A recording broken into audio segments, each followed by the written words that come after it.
Pessoal, hoje nós vamos dar início a uma série de videoaulas em física geral e experimental. Esse curso faz parte do curso da Unime para alunos de engenharia e o nosso objetivo aqui é apresentar noções introdutórias da física dentro do contexto de engenharia. Esses conteúdos estão presentes no livro didático da instituição e esse capítulo inicial é a seção 1.1 do livro didático. O assunto dessa aula será movimento circular uniforme MCU. Então vamos dar início a esse curso, que tem uma previsão inicial de 3 videoaulas. E na sequência teremos outros conteúdos relacionados a esse mesmo material. Bom, então introdutoriamente vamos fazer aqui uma descrição do MCU, né? Então, em primeiro lugar, ao estudar um conteúdo em física, a primeira abordagem a ser feita é a abordagem cinemática, onde se pretende descrever o movimento, né? Então, o que nós queremos aqui é ser bons descritores. Precisamos observar o movimento e conseguir descrevê-lo utilizando funções matemáticas e posteriormente gráficos. Então, em primeiro lugar, vamos examinar aqui o movimento circular uniforme. Então, a movimentação se dá. Eu tenho aqui um objeto, nesse caso uma esfera, conectada a um fio, e esse fio preso a um ponto central. Se eu impulsiono essa esfera, ela começa a girar, descrevendo esse movimento.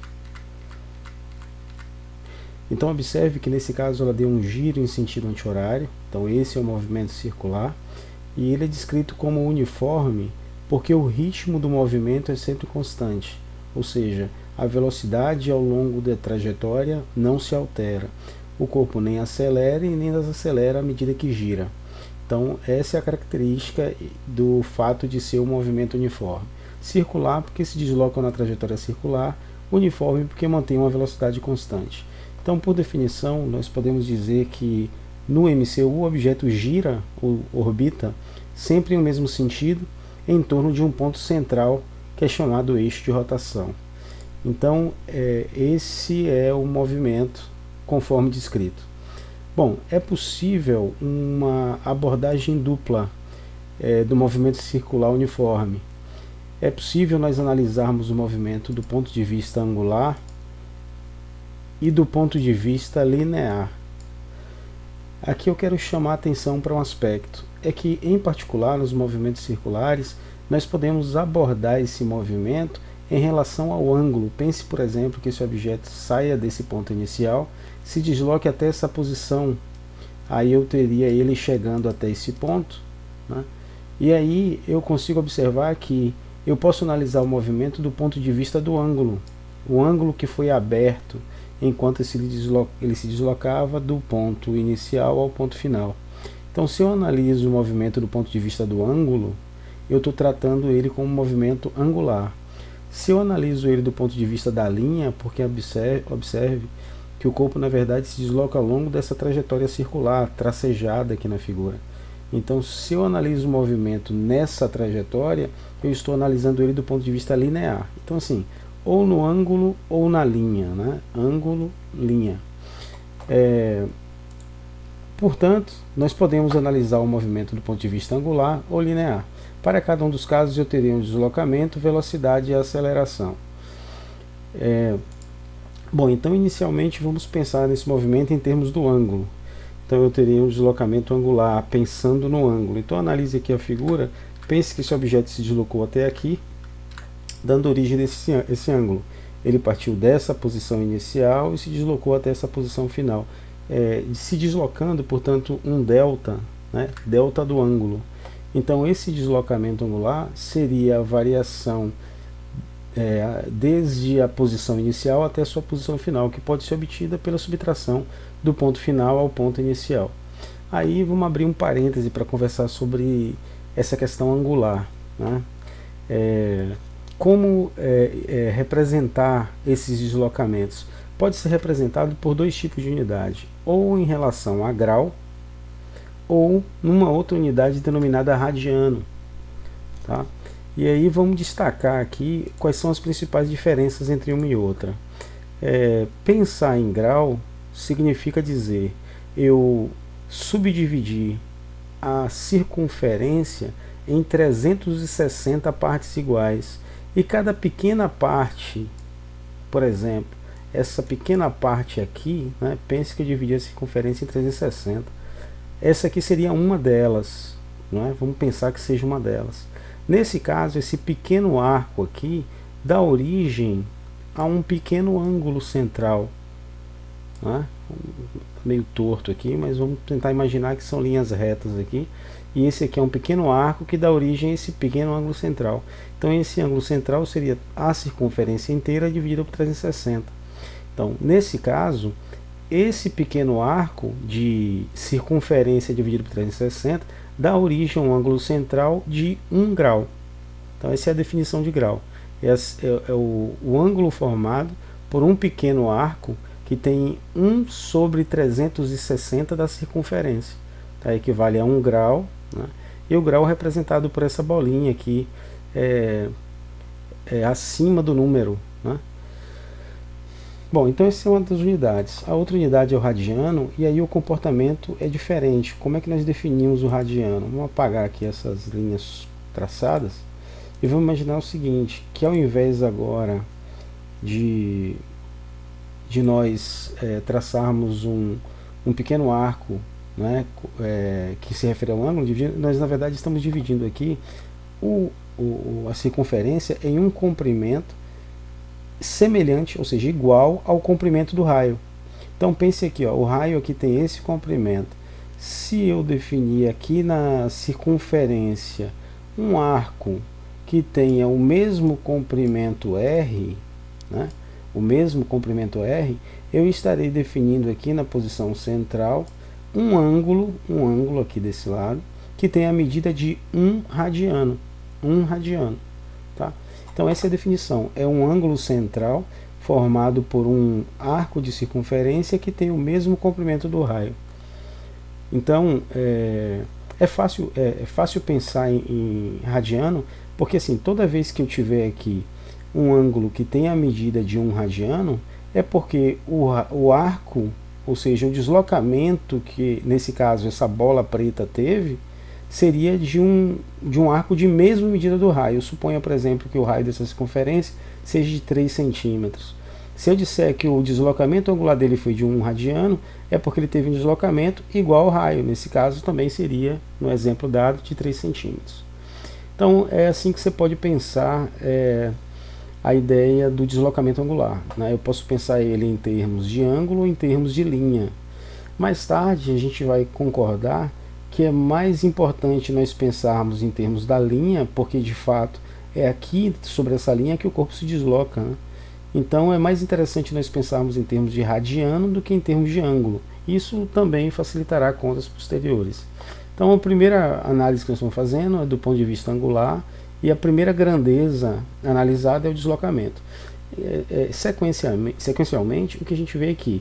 Bom, em seguida do deslocamento eu tenho velocidade, e posteriormente à velocidade eu tenho aceleração. Então assim, é sempre essa sequência, tá? Deslocamento, velocidade e aceleração. Nesse caso, deslocamento angular nós já analisamos, agora vamos ver a velocidade angular. O que é a velocidade angular? Pensando que esse corpo aqui descreveu esse ângulo, né, esse deslocamento angular, eu sei que a razão em que esse deslocamento aconteceu, a taxa em que ele aconteceu, né, então o quanto esse ângulo variou no tempo é o que nós chamamos de velocidade. Então nesse caso, velocidade angular, porque o meu deslocamento é angular. Tá? Então a velocidade em relação à variação do ângulo, né, ela é definida como a taxa de variação do deslocamento angular num certo intervalo de tempo.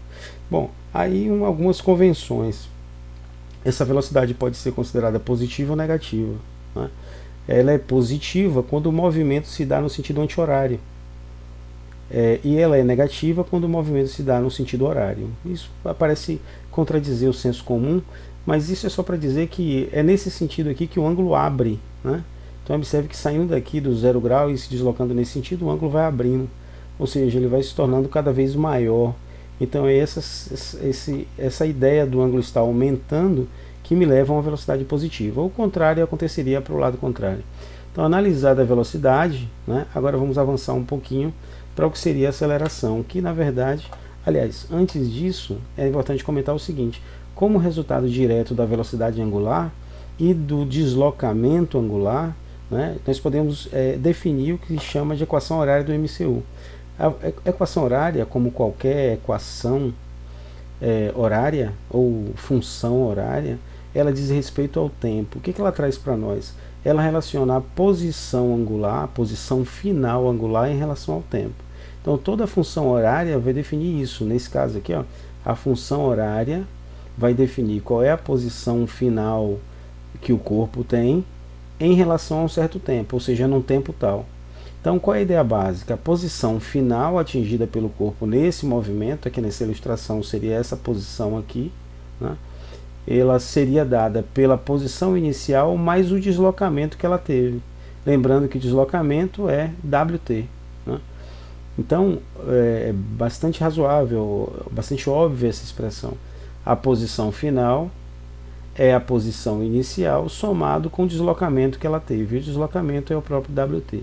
Então, a expressão utilizada naquelas questões que dizem assim, me diga a posição final. Observe, não é deslocamento, é posição final.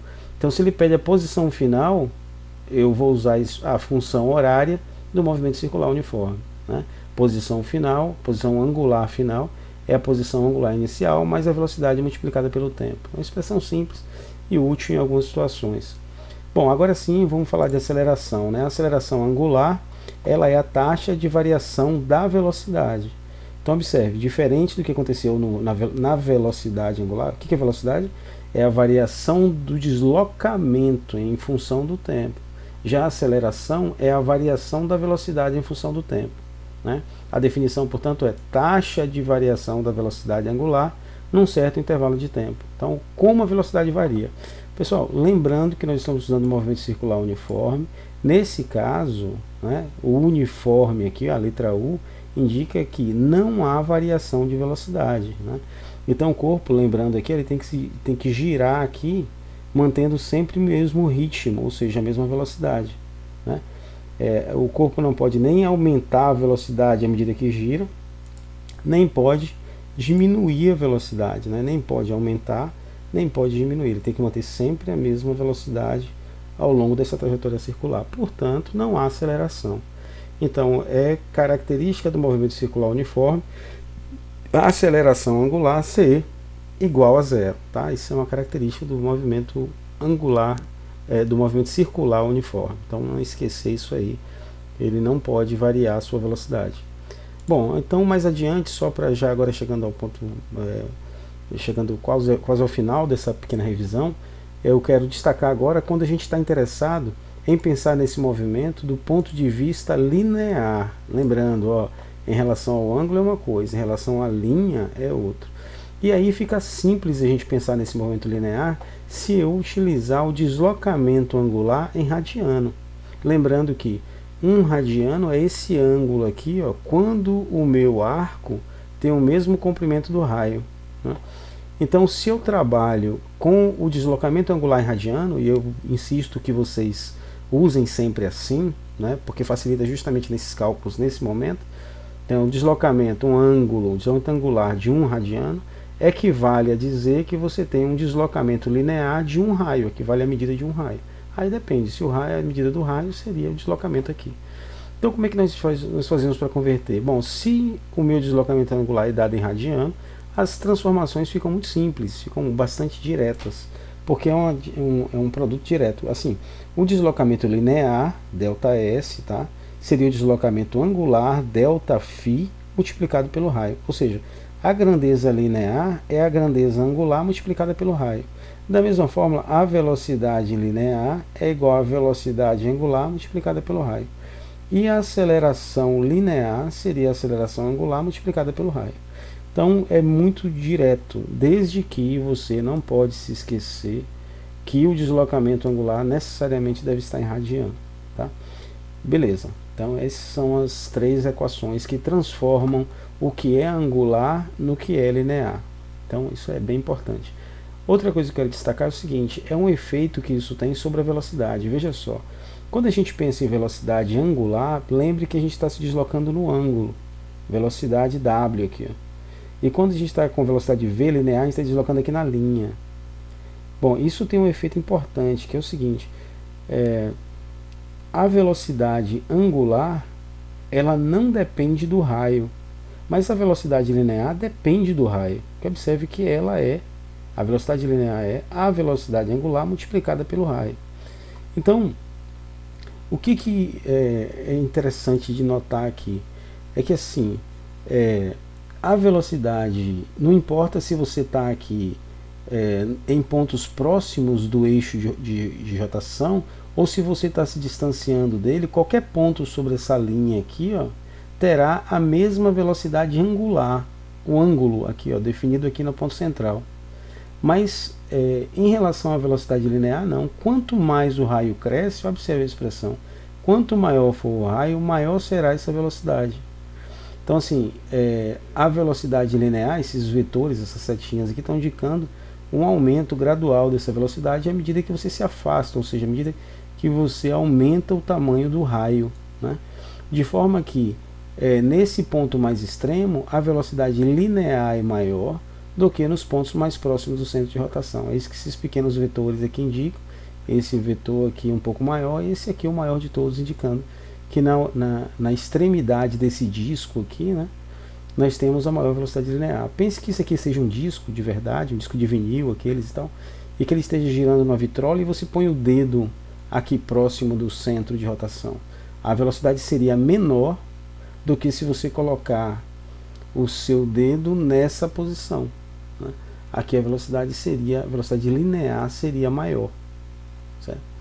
Então essa é a observação importante em relação, uma característica, relacionada à velocidade angular e linear. Então só recapitulando, a velocidade angular é a mesma em qualquer ponto. Já a velocidade linear depende do raio, ou seja, à medida que você aumenta o raio, a velocidade linear se torna maior, tá? Então isso é importante de ser guardado, é uma característica que a gente precisa em diversas situações. Ok, bom, para finalizar, eu tenho aqui dois conceitos bem importantes relacionados a tempo, certo? Um deles, o primeiro é o chamado período, o segundo é a frequência. O período é representado pela letra T maiúsculo e a frequência pela letra F minúsculo. O que é o período? É o tempo necessário para dar uma volta completa. Pense aqui, está aqui a nossa esfera novamente, né? E observe que ela vai girar, dar um giro completo. O tempo que ela gasta para dar esse giro completo aqui, ó, né? Esse tempo aqui é o que nós chamamos de período. Tempo gasto para dar uma volta completa nessa circunferência. Isso é período, simples assim, né? Agora, a frequência, o que é a frequência? A frequência não é tempo. Ó, período é tempo, mas frequência não é tempo. Frequência é número de voltas. Então, o número de voltas que você tiver dado em 1 segundo, ou em 1 minuto, ou em 1 hora, é o que nós chamamos de frequência. Então, se eu digo assim, essa esfera aqui gira, dando, digamos, 2 voltas em 1 segundo. A frequência dele seria de 2 RPS, 2 rotações por segundo, tá? Então, ó, não se esqueça, frequência é número de voltas, certo? Então, frequência não é tempo, frequência é número de voltas. É número de voltas dadas na unidade de tempo, que seria ou 1 minuto, ou 1 segundo, ou 1 hora, sempre 1, por isso unidade de tempo, em 1, tá? Se eu tiver x voltas em 1 segundo, eu digo são RPS, rotação por segundo. Se eu tiver x voltas em 1 minuto, seria RPM, rotação por minuto. E se eu tiver x voltas em 1 hora, RPH, tá? O mais comum é nós termos o período em segundos e a frequência em rotações por segundo, tá?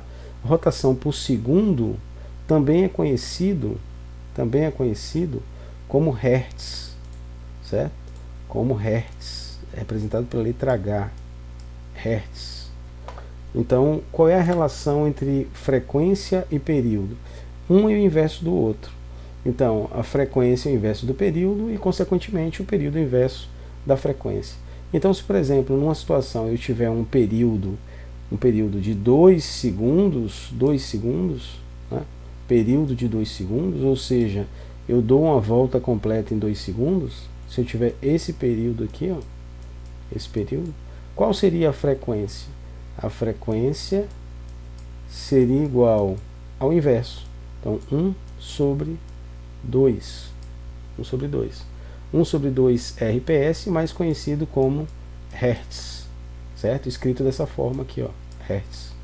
Então seria, se eu dou 2 voltas por segundo, é porque a minha frequência é de meia rotação por segundo. Dou meia rotação a cada segundo, certo?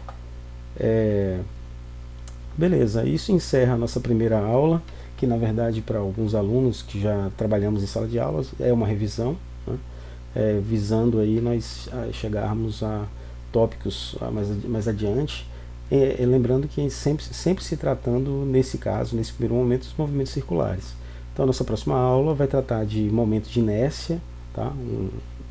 Uma grandeza bem importante. Esse conceito de inércia em física é importante, está relacionado à massa do corpo, e nós vamos analisar esse conceito nos movimentos circulares, que seria o momento de inércia.